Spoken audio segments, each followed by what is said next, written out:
All right, now you can see I've got some chalk already on my stencil, but I'll show you how to do that.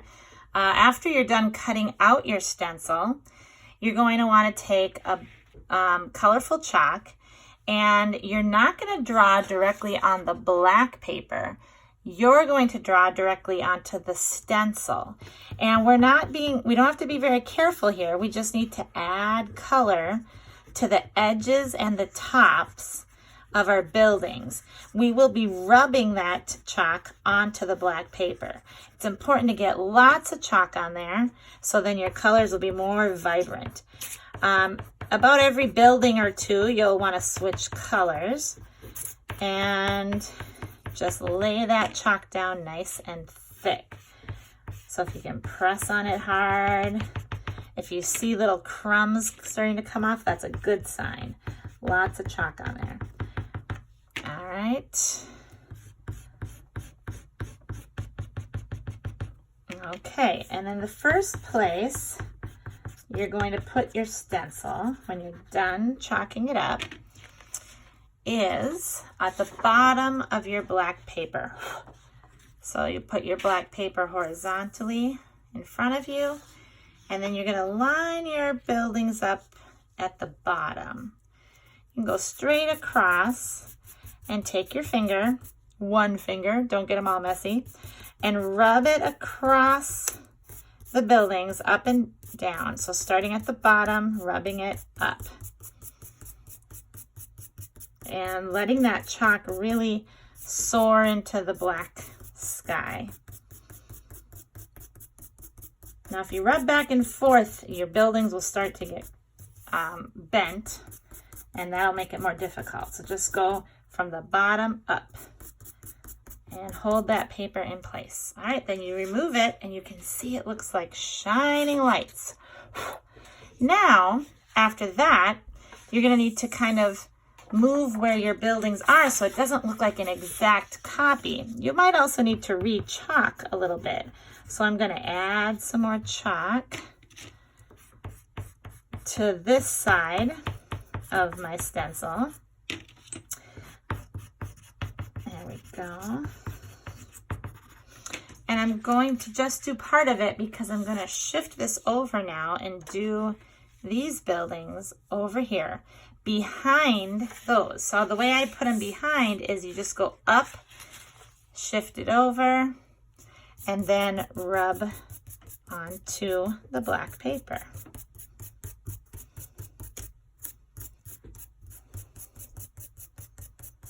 There we go. Now I'm going to want to put the buildings that were over here, I'm going to want to put those on this side. So I'm going to re-chalk some of those buildings.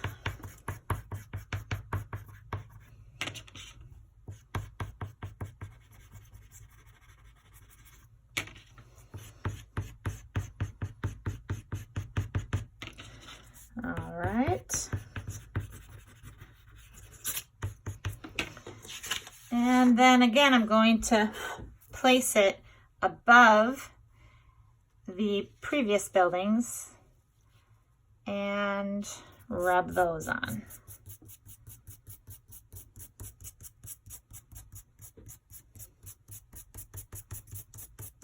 There we go.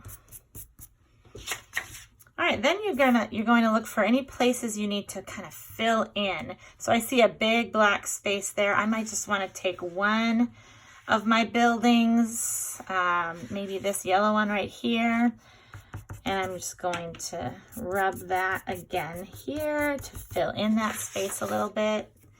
And then I see a space down here that looks kind of blank. Maybe I want to put this darker blue one there. I'm going to add just a little more chalk. Add that.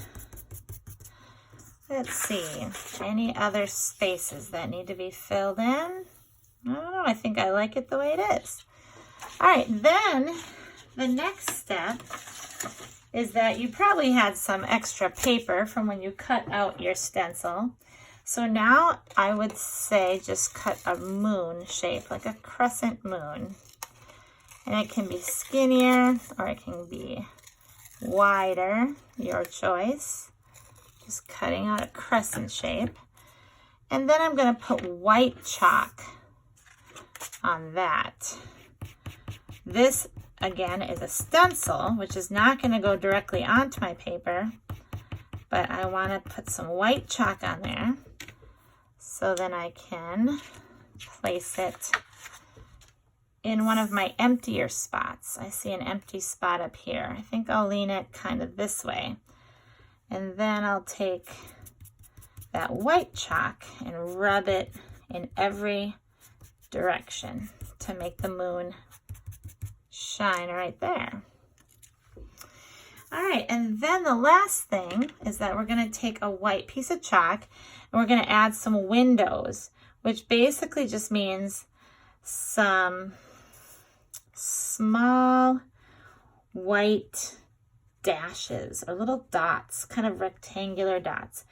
You might want to vary the pattern. Maybe you put 4 in a row here, but then on the other buildings, you might want to put 3 in a row so that it can change a little bit. See how quickly you can put those windows on there.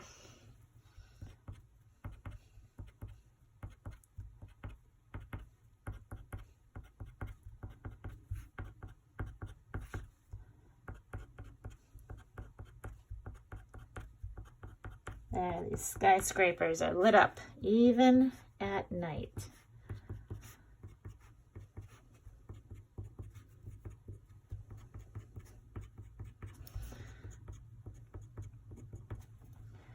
Okay.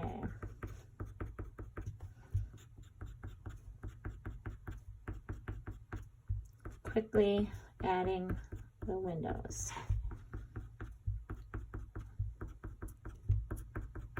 You gotta press pretty hard when you're doing the white chalk.